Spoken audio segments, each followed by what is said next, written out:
The next speaker is a former colleague of mine, so I'm delighted to introduce him. Colin Byrne is the CEO UK and EMEA of Weber Shandwick. He's a highly experienced consultant and network leader, and in my experience brings a very unusual combination of having the ability to think strategically and then transfer that into concrete action without it getting lost in the ether. And Colin is going to give us his full views, I've no doubt, on the subject of why PR is not dead yet, but we can't be complacent. So please welcome Colin to the stage.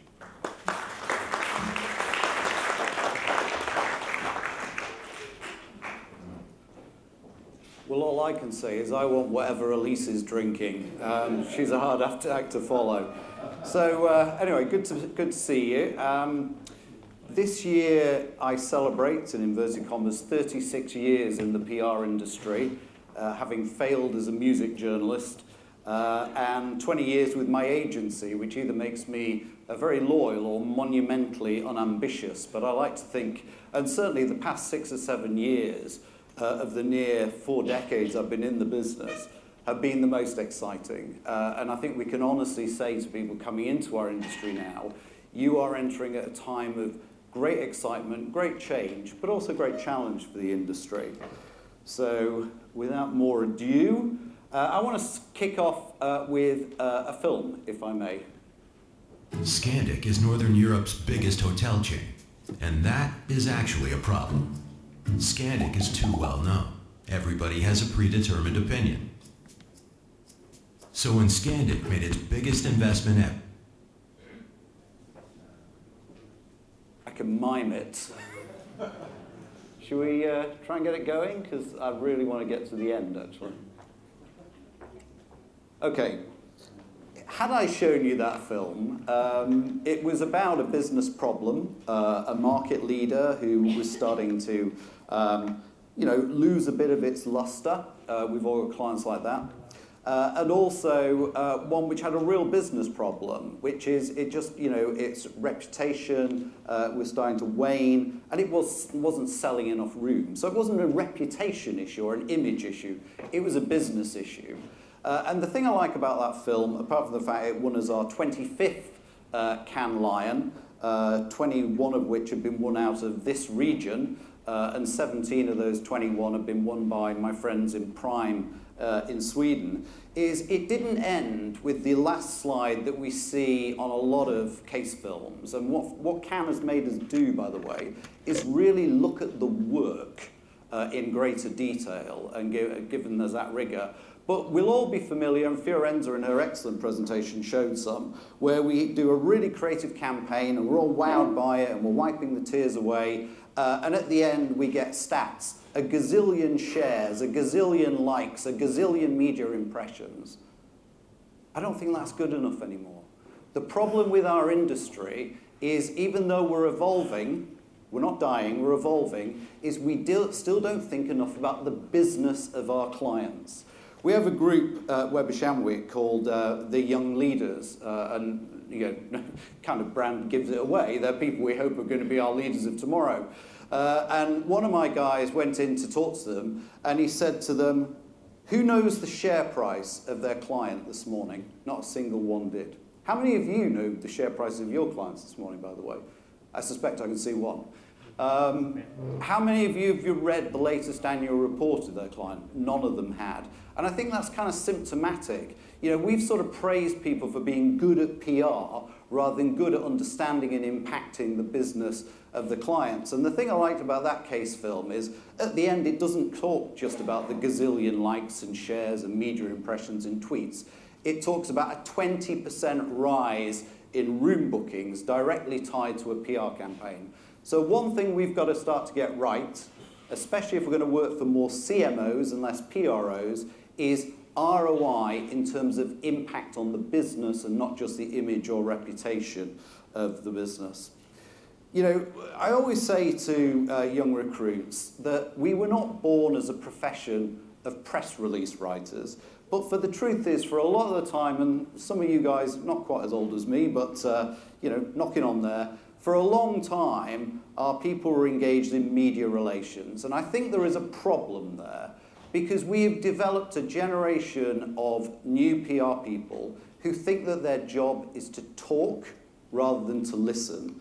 And if you look at some of the people I follow, David Meerman Scott, those in America will know David's a great guy writing about the impact of the web on marketing. Talks about before the web, organisations had only two significant options for attracting attention: buy expensive advertising or get third-party ink from the media. But the web has changed the rules. I would say that that is as big a challenge to PR, the people who for decades have got the third-party ink from the media, as it is for advertising. And then back in the UK, John Lloyd, a very respected FT correspondent, and somebody I work with at the Reuters Institute, talked recently about how, with an increased focus on reputation, PR was rising up the food chain, whereas journalism was often struggling to survive. So, the good news is PR is growing in influence, and I've got some research that we've done which will validate that. We do a survey called the Rising CCO, which looks at the levels of seniority of PR people, and you'll see that about 60% now of global CCOs now report to the CEO, chair, or the board, and you can see that's roughly up nearly 10% over the last 6 or 7 years. So undoubtedly PR is growing in influence, certainly at the corporate level within major corporations. The other trend we're seeing, obviously, is the increasing indivisibility between corporate brand and consumer brand or brand reputation. And if you haven't read it, there's a really good piece on the Mars Corporation in the FT today, where the chair talks about how that family-run business, which was traditionally quite secretive, is now, because of social media and rising societal expectations, having to, for the first time, open the kimono on what was previously quite a private family business. So we're seeing, for example, now a third of global CCOs starting to oversee marketing and consumer brand work as well. But if you go back to the founding principles of PR, when I failed as a music journalist 36 years ago, and my first boss gave me what would now be called the Dummy's Guide to PR, on the very first page was a definition of PR, and it said that PR is the relationship and the dialogue between an organisation and its publics. So right from the start, we were the dialogue people, but for years we were the talking at and to journalist people, and we've got to get back full circle to being the dialogue people. The Chartered Institute of PR in the UK talks about PR being about reputation, the result of what you do, what you say, and what others say about you. And it kind of reminds me of the hotel that some of us are staying in next door. It looks beautiful, but when it takes 15 minutes to check in because the check-in system's gone down, one of the lifts is out of order, you start to think reality, image, kind of, what we're looking at here. So increasingly, we're not talking about corporate image. We're not talking about companies having PR problems, which journalists often like to write about. We're talking about corporate reality. Another one that you can't see. On there is the key stat 60. 60%, according to global CCOs and global C-suite executives that we've been researching recently, attribute reputation, 60% of market value to reputation. But if you look at the state of reputation, again, this is a survey of about 2,000 global senior executives, not CEOs, not CCOs, but C-suite executives, and you ask them about the state of their reputation, only about 4 out of 10 would say that they felt their corporation had a strong reputation. And then if you look at CEO reputation, and CEOs are now becoming like politicians, they can't hide anymore, they've got to be out there, they've got to be visible. a visible and admired CCO, you'll see, is seen to have an awful lot of qualities: attracting investors, positive media coverage, affording crisis protection, attracting new employees, etc. So reputation is about solid business issues that our clients face every day. Again, if you look at CEOs and their reputation, just under half of the folks we surveyed thought that CEO reputation was now absolutely central to corporate reputation. Corporate reputation equals 60% of market value of a company.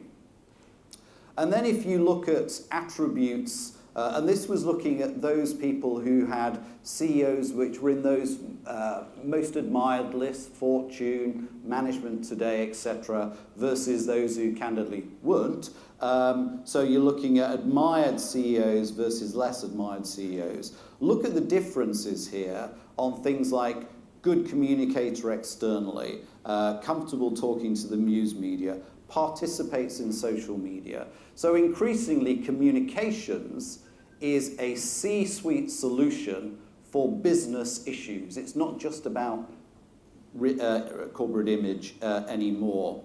But there is an irony here, and if we look at, no, it's not there. If we look at the Edelman Trust Survey, you'll know that their latest trust survey, only about 50% of people around the world trust companies. Only about 40% trust governments. So while I would say that PR is not dead, I would say that spin, and I spent 8 years as a political spin doctor working with people like Tony Blair, is dead or dying or certainly ineffective. So PR where it tells the truth, where it says don't pollute the river as opposed to pretend the company's not polluting the river. PR is growing in influence and it's evolving. But aspects of it, bad practice like spin, I would argue, are in decline. And the irony is that as we move up the food chain, corporate reputations are declining. But I think that those are clearly linked. That in a world of growing societal expectation pressures on companies, PR, the dialogue people, are recognised as more and more valuable to that great asset of corporate reputation. Those of you from the UK will know that PR Week caused a bit of controversy earlier this year when it listed its top power players in PR, and the person it voted number one was not in PR at all. It was Paul Polman, the CEO of Unilever, and the point they were trying to make very well, I thought, was that corporate purpose, as Firenze talked about before, is now indivisible from doing good business. And as you know, Paul would argue that those brands like Dove and others who have clear societal connectivity are also the fastest growing in the Unilever portfolio. So to come on to Cannes, unashamedly, because I think that the two big drivers of excitement and change in our business have been the rise of new social media platforms and PR starting to take part in Cannes, the new playground / battleground of creativity and innovation. And I took some thoughts on creativity as well. Because, you know, creativity in the PR is what I used to call the pink cow syndrome. And we're all familiar with going into a PR agency as a pink cow in reception. You go, oh my God, they must be creative. We've got a pink cow in reception. Or the CEO's wearing red trousers, or has got pink hair. David's left his red trousers at home today, obviously. But actually, this first quote, which is from the global creative director of McCann Erickson, my sister ad agency.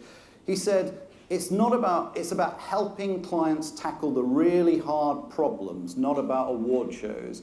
So for us, I think creativity, now we've got the excitement of winning at Cannes and being recognized as part of the big power play marketing mix. We've got to start applying ourselves to the business problems of clients going back to my failure to show that film earlier on. One of my own creatives talked recently about putting together notions that previously had no relationship with each other, that counterintuitive thinking. And of course, Steve Jobs talked famously about connecting things for a new purpose. And I think Unilever and P&G are among some of the leaders in the world at doing that. Fiorenza had the quote from McDonald's talking about how they saw 50% more growth on products that were backed by award-winning creative campaigns. And you will see the same feedback from Heineken and from Unilever and from others as well. So it's not just about creativity for creativity's sake or for winning at award shows, important though that is. It's for having an impact on the business of our clients' businesses. So, you know, the big buzz phrase is obviously engagement, which to me is a modern way of talking about dialogue, which our industry is always or should always have been about. Innovation, which is a word I actually prefer to creativity, which I think is a much abused word these days. Obviously, digital and social media have driven so much of this, and particularly in places like Africa, where we had a great discussion this morning, where I was last week. Mobile communications is changing the face of business and society in that terrific, fast-growing region, emerging market region. So what does it take what does great work look like? Well, increasingly it looks like creating value, connection and meaning for people in an age where millennials are seeking authenticity, and those of you who think that Generation Z are going to be just like the millennials, you need to do your homework. They're not. And the pressures on business, the pressures and the demand for authenticity and relevance is only going to grow on our clients. It's about applying brand expertise, not just to producing better products, but to often solving human problems. And that is what the application of mobile telephony in places like Kenya is doing, for example. It's about cutting through and engaging, not talking at, engaging in a very noisy world of competing messages, multiplying channels.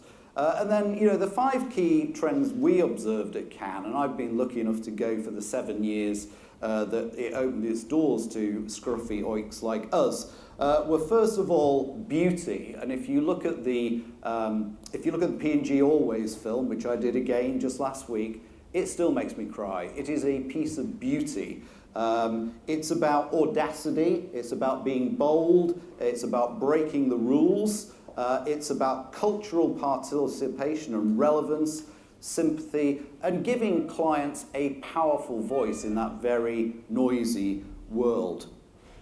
So whether it's Always challenging gender stereotypes, whether it's another P&G brand challenging taboos around menstruation in India, whether it's the gay Whopper supporting Whopper, or whether it's Project Sunlight, Unilever's campaign to bring new powerful voices on sustainability, poverty, human rights, etc. to the fore.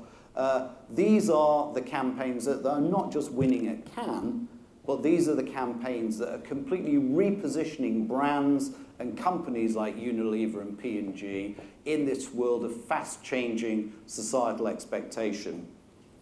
So just some fast facts on Cannes. I mean, it gets better and better, it gets bigger and bigger, and like with the Homes event in Miami, where Arun was telling me a lot more CMOs are coming, a lot more clients go to Cannes as well. But amidst all those big numbers, if you look at the PR Lions, there were this year just under 2,000 entries, which was up 43% on last year. Half of the entries for the first time were from PR firms, up from 40% last year. There were 17 gold PR Lion winners, 5 of which were PR-led. So we're kind of getting there in terms of the recognition for our creativity and focus on ROI and business impact, but we're not quite there yet. So God, half the slide is hiding. I'm not doing very well here.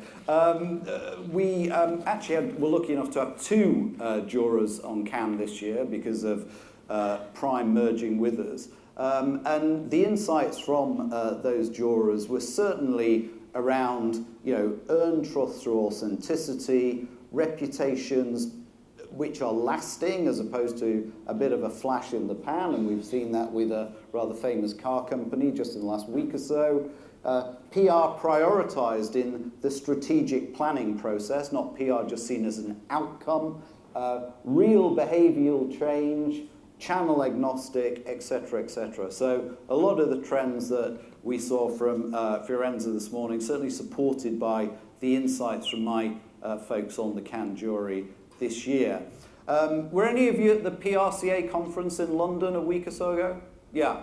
Well, it was quite interesting. Adam and Eve, who are one of the most award-winning and creative ad agencies in the world, certainly in Europe, famous work for brands like Harvey Nichols, for example. Their planning partner said that he was a tremendous admirer of the discipline that is PR. Couldn't think of another time when advertisers have been more scared of another discipline than we are of PR, but don't get too uppity, and I think we know what he means. We did a survey with Marketing Week in the UK last week, which is kind of the CMO Bible. And we looked at the state of agency relationships. And as you'll see, the majority of these are UK/European CMOs. The majority of them still see, about a quarter, still see the advertising agency as their key strategic partner. PR agencies scored 13%. Digital agencies, who I suspect are going to feel a big squeeze between our industry and advertising, was quite high as well. So, PR scored quite low in terms of being seen as a strategic partner by CMOs. But when you look at some of the feedback, people were talking still about wanting specialist agencies, so a role for us at that top table. And I'm sure, like, some of you, we've got clients now where we are the key think partner, and the ad agency is kind of executing our thinking. 10 years ago, that would have been entirely the reverse. Thinking about your PR agency, how do you see the relationship today? Just over 30% more important than ever, well over 30% losing ground to specialist agencies. So again, with CMOs, the people we aspire to do more work with, because they've got the big bucks that they traditionally have spent on 30-second commercials, the jury is still out on our industry. We take about 15% of a CMO budget, but we've got to keep going, we've got to keep rising, and there are things we need to do to get more of those former advertising dollars into our agencies. So, my outtake from this research was, first of all, the majority of CMOs still view ad agencies or other creative agencies as their key partner. However, a big criticism of their agency partners were around really engaging creative, engaging content. That's the opportunity for us. And we can increasingly take a lead on this if, as Elise says, we start to diversify our recruitment away from poaching each other's PR people. I don't hire PR people hardly from other agencies anymore. Most of the people I've hired are either from media groups like The Economist, or from advertising agencies, or from digital consumer platforms. And then, of course, there's the rise of visual influence. I love all these stats, but you can read them, so I won't talk to you too much about it. But again, our roots are in writing, and we're all probably frustrated novelists and poets, but that is the training we have given people. But the people we need to be bringing in now are the visual communicators, as well as the written communicators. One of my favorite stats is apparently we humans now have an attention span 1 second less than a goldfish. That's the marketing world that we face now, today and tomorrow, the digital marketing world. This slide I always use when I talk to university students, and I believe the future of PR is digital, is visual, and is female. And I don't just say that because I believe passionately in diversity. We were very proud when Weber Shandwick was named the #1 agency in the world in terms of the number of women in senior leadership positions. But I mean attributes that women tend to have versus men, like listening and not just talking, for example, emotional intelligence. Again, it goes back to the sort of people that we are bringing in. I do believe passionately that diversity fuels creativity and that diverse teams create more creative content. And there's a wealth of research out there which shows how this turns into dollars and euros and pounds in terms of diverse teams selling more. But, you know, one of the things, and David and I have talked about this, and Rich and I too, one of the things I believe passionately about in the UK is that for an industry, for an agency that claims to understand the markets our clients operate in, we don't look anything like it. You know, look at the average European PR agency. Does it look like the average European population?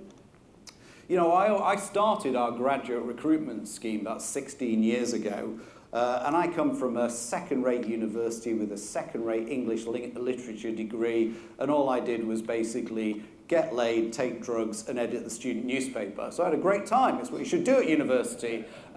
But, you know, I'm a half-Irish working-class bloke from a grotty bit of Manchester in the north of England. I wouldn't get on my own graduate programme these days because we may be pretty good at giving leadership positions to women and to gay men and women, but we're pretty crap when it comes to racial diversity and social diversity. So when I talk about diversity, I'm not talking about things that traditionally we've talked about at forums like this.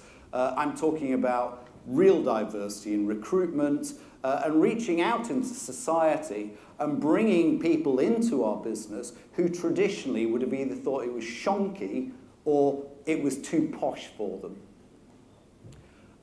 It's been an issue for a long time in advertising, and if any of you follow the 3% conference, you'll know that until recently only 3% of creative directors in advertising were women. And you know, the ad agency has had a terrific approach to this.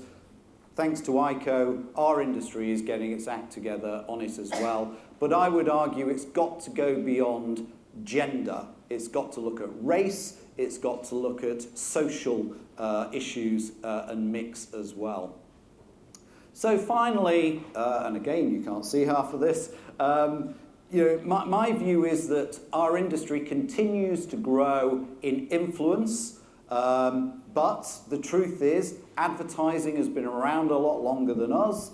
Advertising is very adaptable. It's about cockroaches. You stamp on it and it comes back again.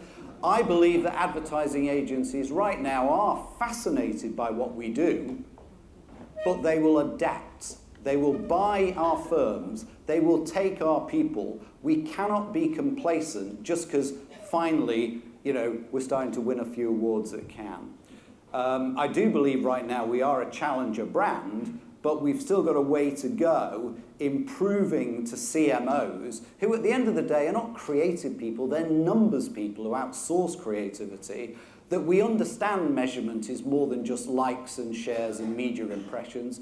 It's sales, it's market share, and that we can prove that by getting our act together on both analytics and insights, but also importantly on measurement of ROI as well. And we need to fix our recruitment and the sort of people that we're attracting into the industry. So I still believe, for all it's brilliant, and I love being in the business, that PR still, with CMOs and CEOs, has a bit of a reputation problem that it needs to fix. We've gone a long way, but we can't take our foot off the gas. We can't get complacent. So, you know, we're growing in influence. We're growing at Cannes, which I think is more than an award show. I think it's like the World Economic Forum for creatives and marketeers. I love it.